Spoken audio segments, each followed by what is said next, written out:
சென்னை வானிலை ஆய்வு மைய இயக்குநர் திரு பாலச்சந்திரன் செய்தியாளர்களை சந்திக்கும் நேரடி காட்சிகளை பார்க்கலாம். இந்த வளிமண்டலத்தின் மேலடுக்கு சுழற்சியின் சாய்ந்த நிலை வட தமிழகத்தின் கடற்கரையோர பகுதிகளில் காணப்படுகிறது. இதன் காரணமாக அடுத்து வரும் இரு தினங்களுக்கு வட தமிழகத்தின் ஒரு சில இடங்களிலும் தென் தமிழகத்தில் ஓரிரு இடங்களிலும் மிதமான மழைக்கான வாய்ப்பு உள்ளது. கடந்த 24 மணி நேரத்தில் அதிகபட்சமாக திருப்பூரில் 2 சென்டிமீட்டர் மழை பதிவாகி உள்ளது. சென்னை பொறுத்தவரையில் வானம் மேகமூட்டத்துடன் காணப்படும், ஓரிரு முறை மழை பெய்யக்கூடும்.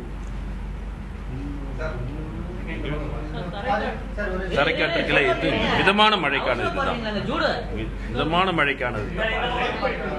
ஓகேவா? மீண்டும்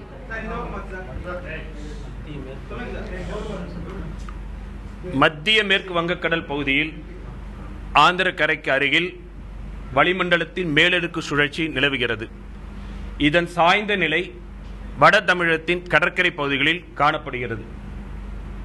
இதன் காரணமாக அடுத்து வரும் இரு தினங்களுக்கு வட தமிழகத்தில் ஒரு சில இடங்களிலும் தென் தமிழகத்தில் ஓரிரு இடங்களிலும் மிதமான மழைக்கு வாய்ப்பு உள்ளது. கடந்த 24 மணி நேரத்தில் அதிகபட்சமாக திருப்பூரில் 2 சென்டிமீட்டர் மழை பதிவாகியுள்ளது.